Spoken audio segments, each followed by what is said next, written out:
ఈ ఉదయమున నీవు ఎవ్వరినీ కలుసుకొనక ముందు ప్రభువును కలుసుకో. నీవు ఎవ్వరినీ చూడకముందు ప్రభువును చూడు. నీవు ఎవ్వరితో మాట్లాడకముందు ప్రభువుతో మాట్లాడు. నీవు దేనిని వెదకకముందు ఆయన రాజ్యమును నీతిని వెదకు.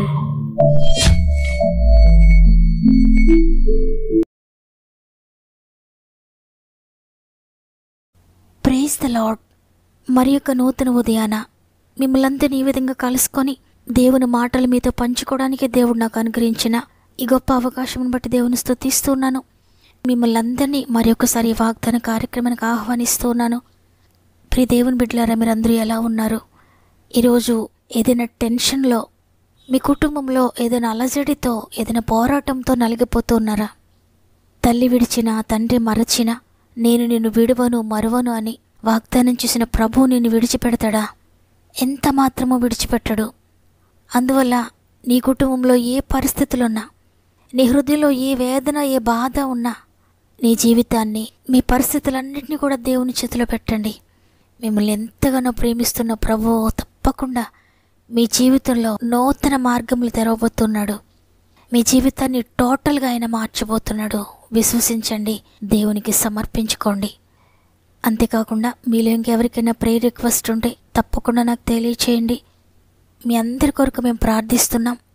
మీరు ఏ ట్రబుల్స్లో ఉన్నా, ఏ బాధల్లో ఉన్నా చివరి ప్రార్థనలో తప్పక ఏకీభవించండి. ఎందుకంటే మిమ్మల్ని అందరినీ సృష్టికర్తతో కలపడానికి నేను ఇష్టపడుతున్నాను. మీ చెయ్యి ఆయన చేతిలో పెడితే తప్పక ఆయన మిమ్మల్ని నడిపిస్తాడు నూతనమైన మార్గంలో. సమస్త మహిమ, ఘనత, ప్రభావములు దేవునికి చెల్లునుగాక. ఈరోజు ప్రభు మనకు అనుగ్రహిస్తున్న వాగ్దానాన్ని చదువుకుందాం. కీర్తనలు 103వ అధ్యాయము 13వ వచనము. తండ్రి తన కుమారుల ఎడల జాలిపడునట్లు యెహోవా తన యందు భయభక్తులు గలవారి ఎడల జాలిపడును. ఆమేన్. చూడండి, జాలి, కరుణ, దయ, ప్రేమ అనేవి ఎక్కడా కనబడని భయంకరమైన లోకంలో మనం జీవిస్తూ ఉన్నాం. స్వంత వారి ద్వారా కూడా ప్రేమను పొందలేక, జాలిని పొందలేక, ఎవరైనా నన్ను కరుణిస్తారేమో, ఇప్పటికైనా నాపై జాలి చూపిస్తారేమో, ఈ పరిస్థితుల్లోనైనా నన్ను ప్రేమిస్తారేమో అని ఒకవేళ మీరు ఎదురు చూస్తూ ఉన్నారేమో. ఈ లోకంలో ఎవ్వరి జాలి మీరు పొందకపోయినా, ఎవరి ప్రేమ మీరు పొందకపోయినా భయపడొద్దు. సృష్టికర్త అయిన దేవుడు ఈరోజు నీకు వాగ్దానం ఇస్తున్నారు. తండ్రి తన బిడ్డల ఎడల ఏ విధంగా జాలి కలిగి ఉంటాడో అట్టి విధమైన జాలిని నేను నీ మీద కలిగి ఉన్నాను అని. అయితే ఇక్కడ ఒక కండిషన్ చూస్తున్నాం మనం. దేవుని యందు భయభక్తులు గలవారి ఎడల ఆయన జాలి పడతారు అని ఇక్కడ వ్రాయబడి ఉంది. అవును, చాలామంది దేవునిపై ప్రేమ కలిగి ఉండడం కన్నా కూడా నేను తప్పు చేస్తే దేవుడు నన్ను శిక్షిస్తాడేమో, నేను దేవునికి దూరంగా జీవిస్తే ఆయన నన్ను శపిస్తాడేమో, దేవుని ఉగ్రత నేను పొందుకుంటానేమో అని దేవునికి భయపడుతూ జీవిస్తూ ఉంటారు. అయితే నీవు ఆ విధంగా భయపడాల్సిన అవసరం లేదు. ఎందుకంటే దేవుడు ఎప్పటికీ కూడా శపించడు. ఆయన ప్రేమయ్య ఉన్నాడు. గాడ్ ఈజ్ లవ్ అని వ్రాయబడి ఉంది. అంటే ఆయనే ప్రేమ. ఆ ప్రేమలో నుండి నీపై శాపం అనేది రాదు. ఒకవేళ తప్పు చేసి నీవాయనకు దూరం అయిపోవాలి, నీవాయనను కాదనుకోవాలి, కానీ ఆయన మాత్రం నేను ఎప్పటికీ త్రోసివేసే దేవుడు కాదు, నిన్ను కాదనుకునే దేవుడు కాదు, నిన్ను దాటిపోయే దేవుడు కాదు.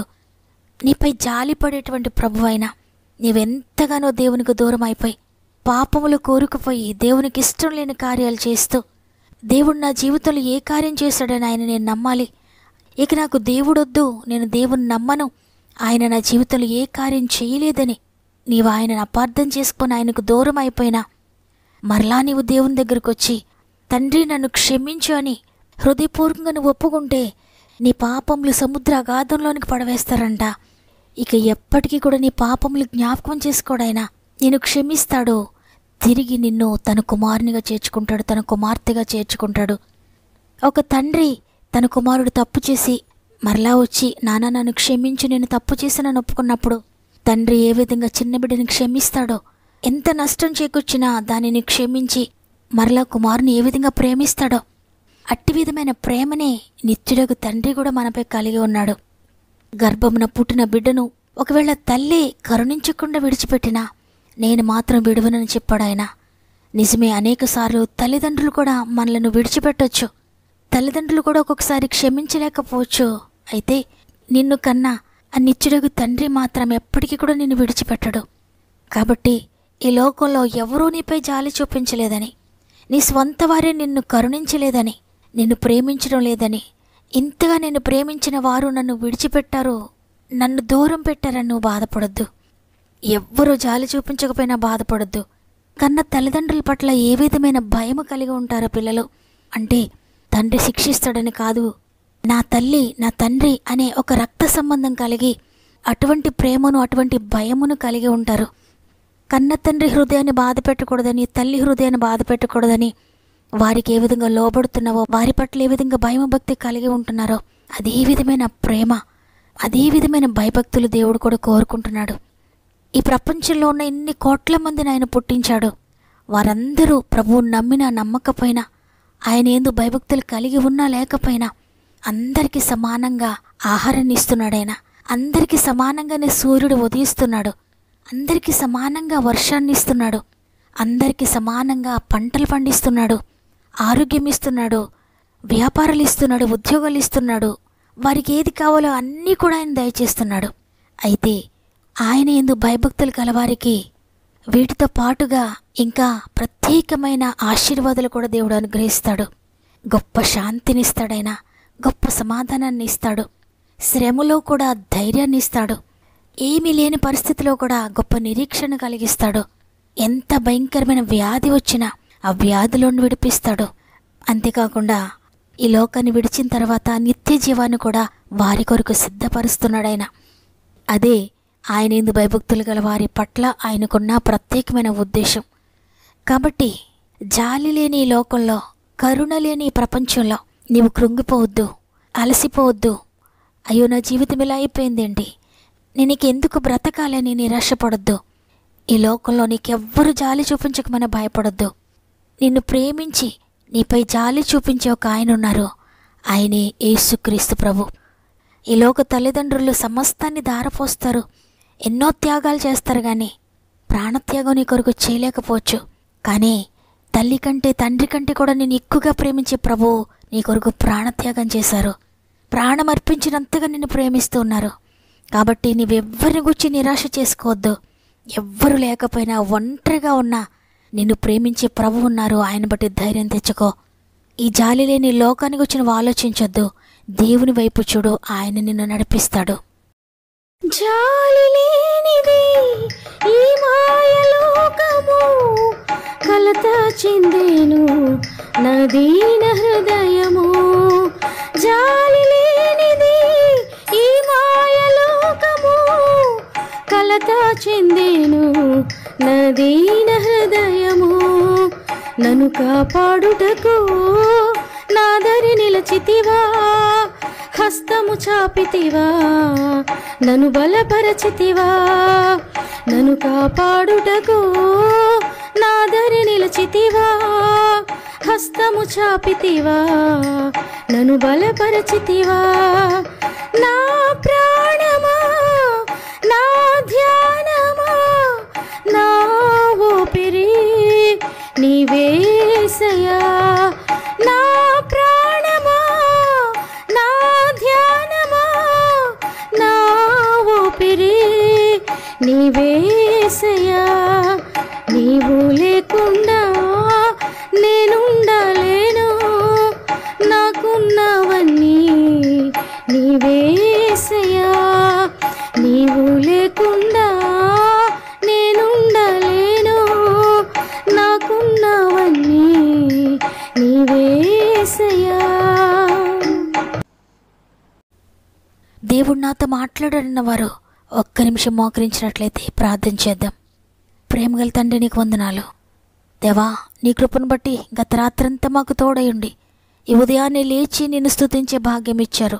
నీకు కోట్లాది స్తుతులు తండ్రి. తండ్రి, ఈరోజు మాతో మాట్లాడారు.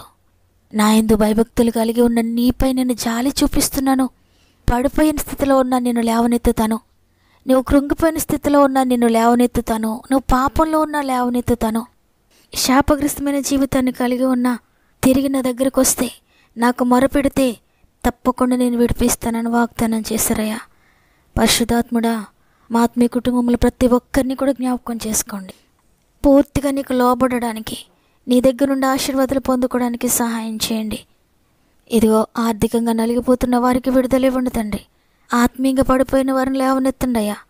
ప్రార్థనలో పడిపోయిన వారిని తిరిగి నీ జీవముతో నింపి, నీ ప్రార్థన శక్తితో నింపండి. అనారోగ్యంతో నలిగిపోతున్న బిడ్డను లేవనెత్తండి. ఆర్థిక బంధకాల్లో పడిపోయిన వారిని లేవనెత్తండి. కుటుంబ కలతలతో నలిగిపోతున్న వారిని లేవనెత్తండి. కోర్టు బంధకాల్లో నలిగిపోతున్న వారిని విడిపించండి.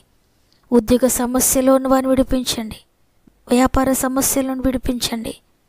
అయినా ఏ పరిస్థితులను ఎదుర్కొంటూ ఉన్నా, ఆత్మీయంగా అయినా, శారీరకంగా అయినా, మానసికంగా అయినా, ఆర్థికంగా అయినా, సామాజికంగా అయినా, ఏదైనప్పటికీ కూడా తండ్రి, నీకు మొరపెట్టుకున్నప్పుడు, నీ పాదాలు పట్టుకున్నప్పుడు తప్పక మీరు విడిపిస్తారయ్యా.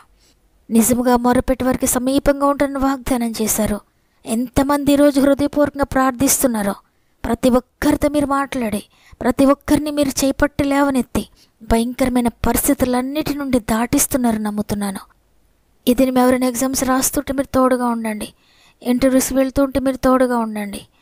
ఈరోజు పుట్టినరోజులు, పెళ్లి రోజులు జరుపుకున్న వారందరినీ కూడా జ్ఞాపకం చేసుకున్నాను తండ్రి. ఈ సంవత్సరంలో ఇంకా ఆత్మీయంగా ఉన్నత స్థితికి తీసుకువెళ్ళండి అయ్యా.